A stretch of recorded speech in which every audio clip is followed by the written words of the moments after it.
Ya. Bismillahirrahmanirrahim. Assalamualaikum warahmatullahi wabarakatuh. Waalaikumsalam warahmatullahi wabarakatuh. Dan selamat siang. Siang, Bu. Oke, sebelum kita memulai kegiatan kita pada siang hari ini, mari kita berdoa menurut agama dan keyakinan kita masing-masing. Berdoa dimulai.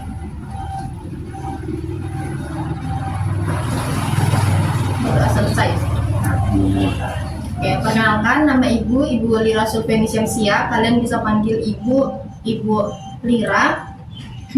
Yang dimana pada hari ini Ibu akan memberikan layanan kelompok di bidang belajar dengan topik menyala semangat belajarku. Yang dimana materinya ini akan membahas tentang motivasi belajar. Nah, tujuan Ibu memberikan layanan ini adalah agar kalian mampu menganalisis informasi yang diperoleh dengan tepat dalam proses pembelajaran ataupun dalam kehidupan sehari-hari. Kemudian agar kalian mampu mempertahankan perubahan serta peningkatan motivasi belajar yang lebih baik dari sebelumnya. Dan yang terakhir itu agar kalian dapat membentuk motivasi yang kuat dalam proses pembelajaran. Oke, mungkin itu perkenalan dari Ibu. Kalian bisa memperkenalkan diri satu persatu, bisa dimulai dari sisi kanan Ibu. Baik, perkenalkan Bu dan teman-teman, saya Fadil Muhammad Rusli, dari Fadil dari kelas 10A.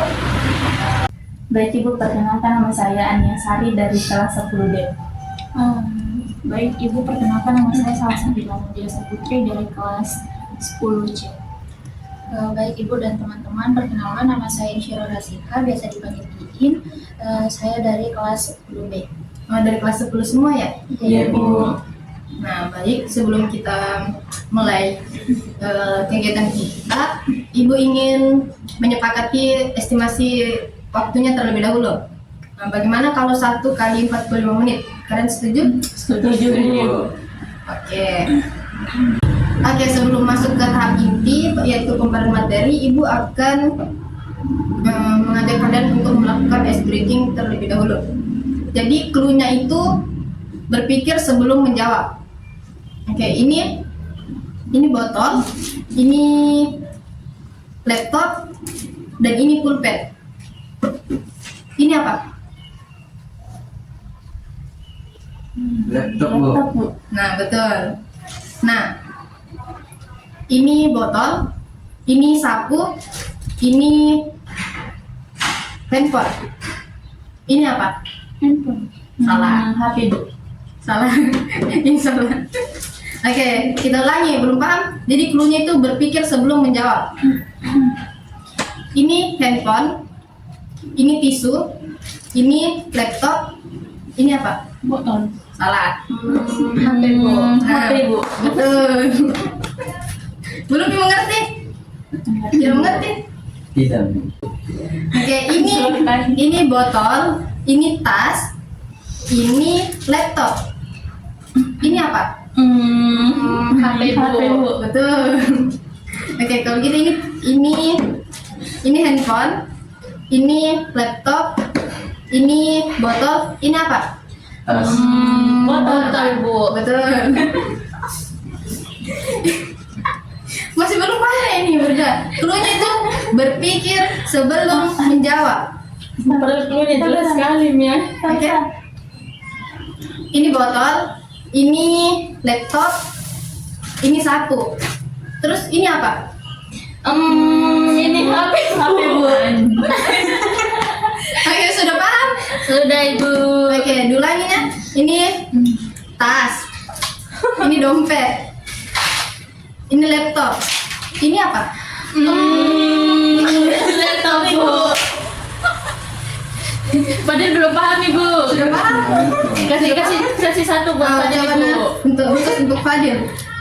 Ini tas, ini handphone, ini dompet, ini apa? Sapu. Betul. Nah, oke, itulah. Bagaimana anak-anak sekalian, sudah fokus? Sudah Fokus, Ibu. Bu. Oke, walaupun tadi Salsa dan Fadil sempat tertinggal ya. Iya Bu. Langsung saja kita masuk ke materinya, yaitu motivasi belajar. Sebelumnya, siapa di sini yang tahu apa itu motivasi belajar? Bu. Silakan. Baik, menurut saya sendiri Bu, motivasi belajar adalah faktor pendorong yang berasal dari dalam diri ataupun dari luar diri yang mendorong kita untuk untuk semangat dalam belajar gitu. Oke, ada lagi pendapat yang lain? Bu, Ya, silakan. menurut saya motivasi itu adalah dorongan atau semacam Semangat. ya semacam semangat untuk kita, baik itu dari orang lain maupun dari dalam diri kita sendiri, untuk terus bisa semangat dalam belajar. Oke, jawabannya sudah baik. Masih ada yang lain? Sudah terwakili, Bu. Oke, terima kasih atas jawabannya. Selanjutnya, pertanyaan terakhir ya, ini pemantik diskusi. Siapa di sini yang kadang tidak mengerti penjelasan dari gurunya dan apa alasannya kira-kira? Ya, silakan. Baik Bu, kalau saya biasanya tidak mengerti penjelasan dari guru karena gurunya itu Bu menjelaskan secara monoton, jadi dia kayak menjelaskan terus menerus tanpa ada jeda atau kayak umpan balik ke siswanya Bu, begitu. Jadi monoton saja, kayak dia menjelaskan terus, habis itu kasih tugas gitu. Jadi kayak ini gurunya mendominasi kelas Iya. gitu ya. Oke. Dan ini ada?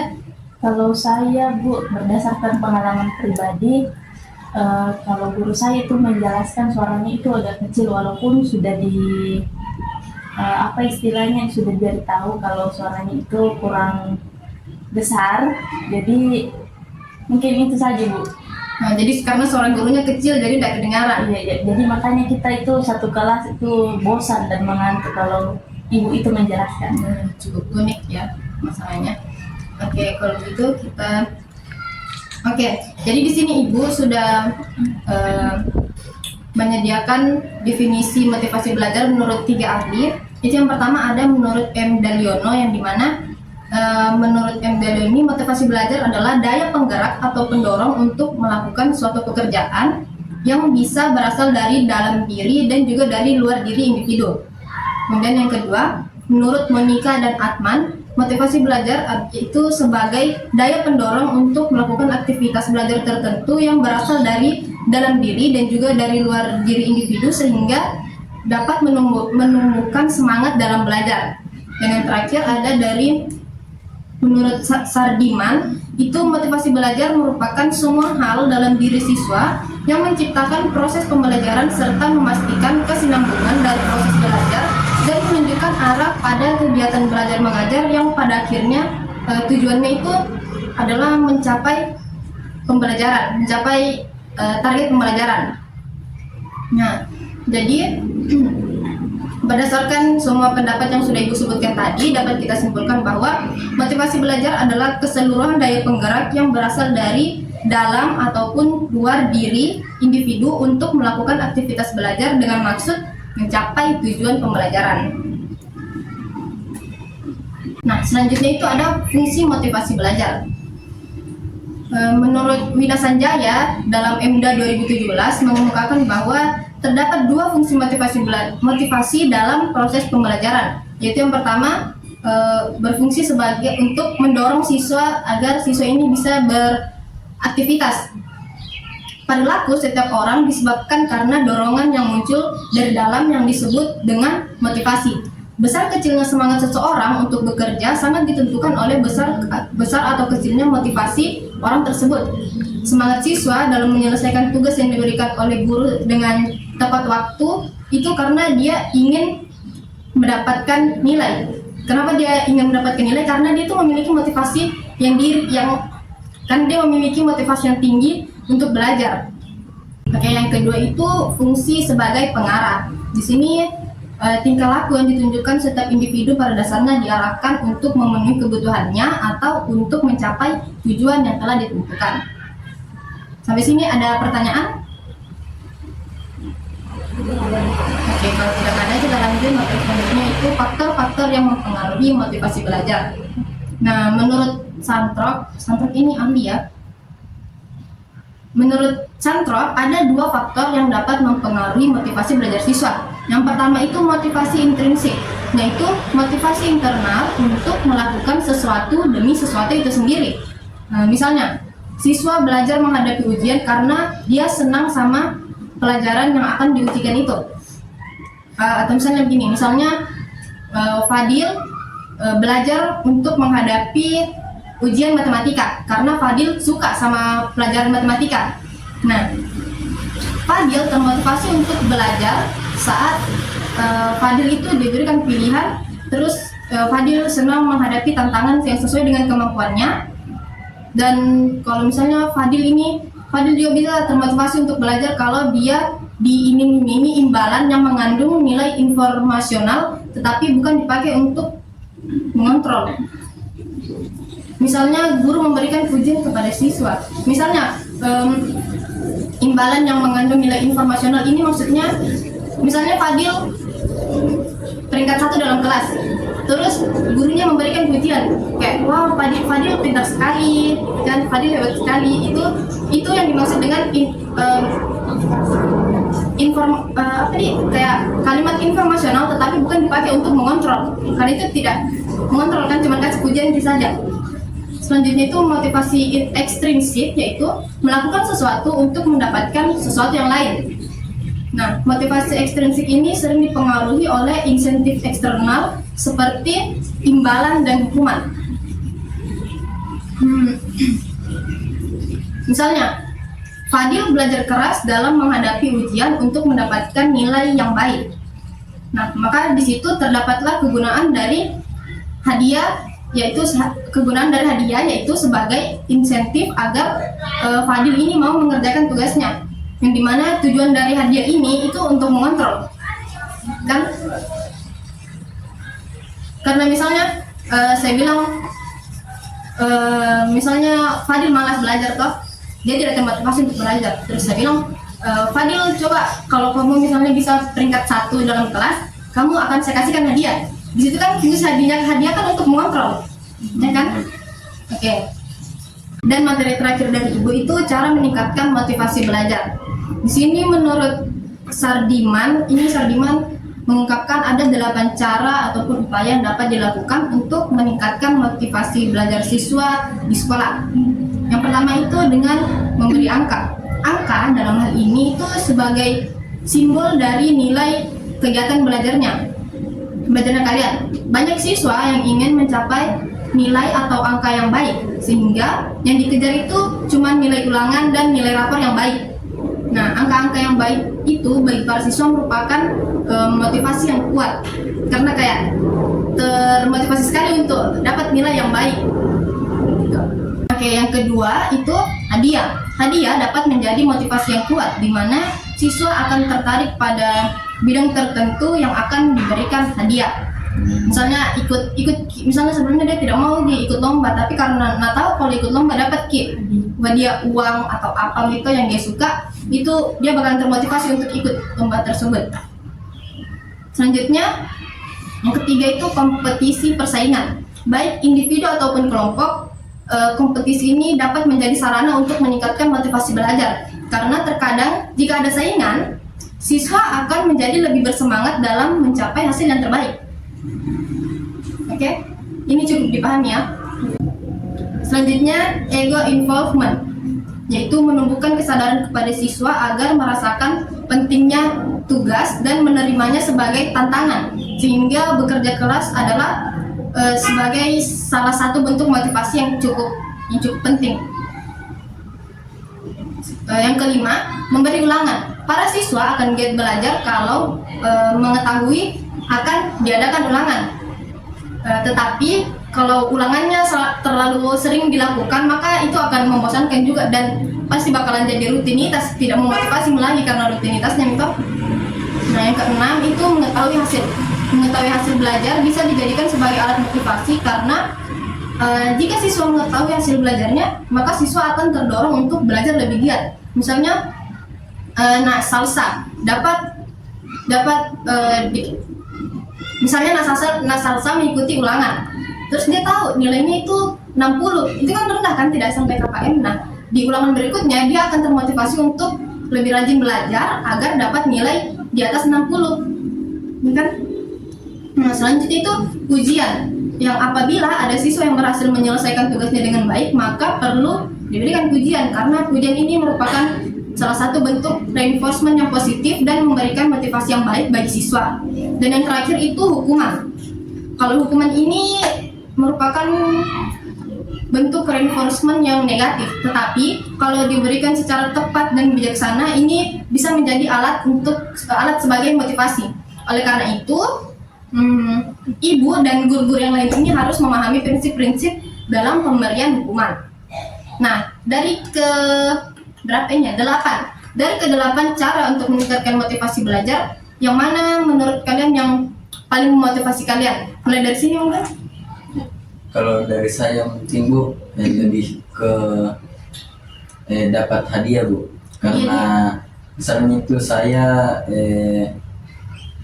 tidak mau mengikuti suatu pertandingan, tapi karena di dalam pertandingan itu punya hadiah yang sangat luar biasa, misalnya ada uang yang dengan nilai yang cukup banyak, pasti saya akan lebih semangat untuk mengikuti lomba tersebut. Begitu juga dengan dalam pelajaran Bu, apabila misalnya saya mendapatkan ranking 1, terus saya dengan ranking 1 tersebut saya diberi uang atau semacamnya lah, saya pasti akan lebih bersemangat untuk belajar. Oke, Cukup Bu. Silakan Mas Ania. Baik Ibu, kalau menurut saya yang tadi poin pertama ada angka. Karena dari orang tua saya sendiri, kalau saya mendapatkan angka yang tinggi, orang tua saya itu memberikan hadiah minimal masuk 3 besar. Dan kalau masuk di juara 1 itu hadiahnya lebih besar lagi.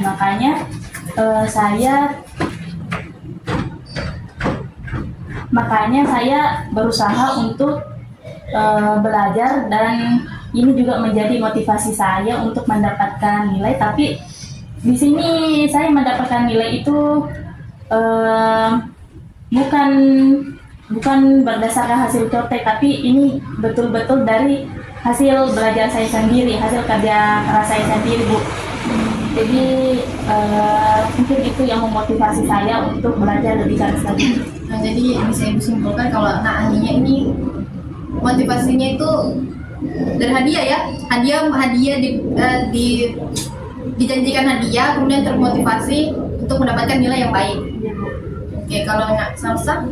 Kalau baik Ibu, kalau dari saya sendiri Bu, kayaknya saya termotivasi karena adanya pujian dari seseorang. Maksudnya kayak karena saya suka diapresiasi kalau misal ada hal-hal yang sudah saya dapatkan, misalnya tujuan saya dalam belajar itu sudah terpenuhi. Jadi orang-orang yang ada di sekitar saya memuji ataupun mengapresiasi melalui kata-kata yang positif kepada saya. Jadi saya termotivasi untuk lebih giat lagi dalam belajar. Nah, Salsa ini tipe yang word of affirmation.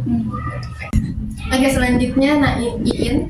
Ya Ibu, baik. Kalau dari saya sendiri, saya itu akan lebih termotivasi ketika adanya persaingan Bu.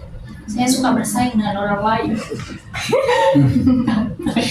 Kompetitif sekali ya, ambis ya anak Iin ya. Bu, saya sangat ambis. Terus ya itu tadi Bu, saya juga akan termotivasi jika mendapatkan pujian, karena saya harus pujian.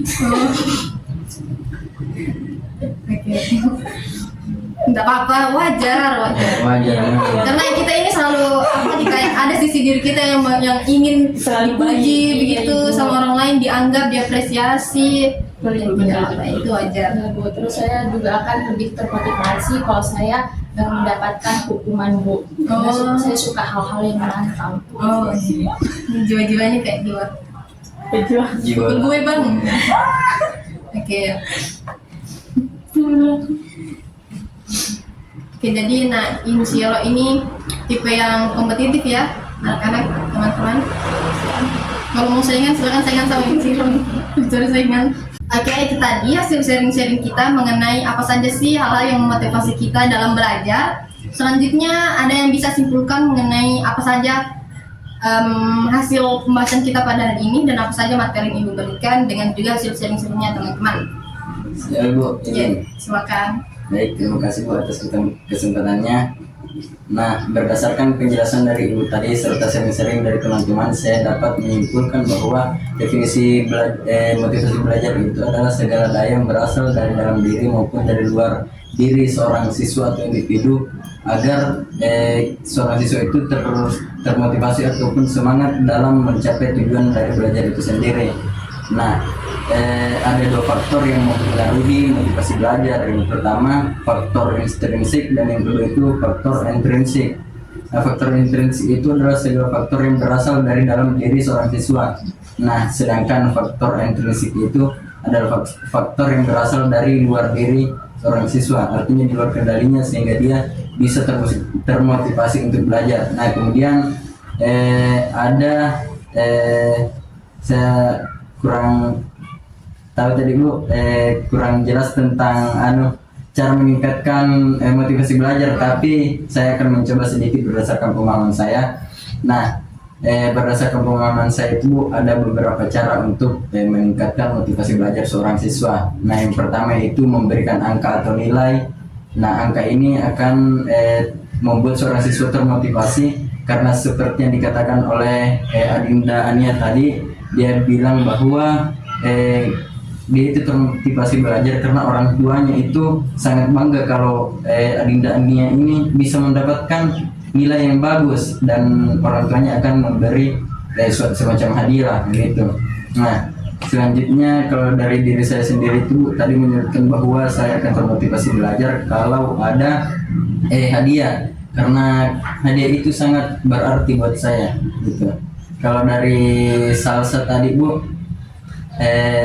apalagi tadi pujian atau apresiasi. Nah, itu juga salah satu faktor pendorong Bu untuk motivasi belajar, karena seorang siswa atau seorang individu pasti punya kesenangan tersendiri apabila diberi pujian. Nah, selanjutnya dari saudari Iin mungkin bisa menjelaskan sendiri karena ada 3 tadi dan punya pemahaman tersendiri dari motivasinya tersebut, tidak lain dari kami.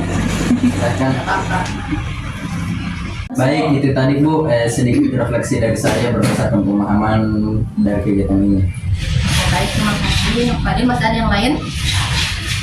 Oke, mungkin sudah terwakilkan semua ya karena Sudah dijelaskan semua sama Fadil. ya betul.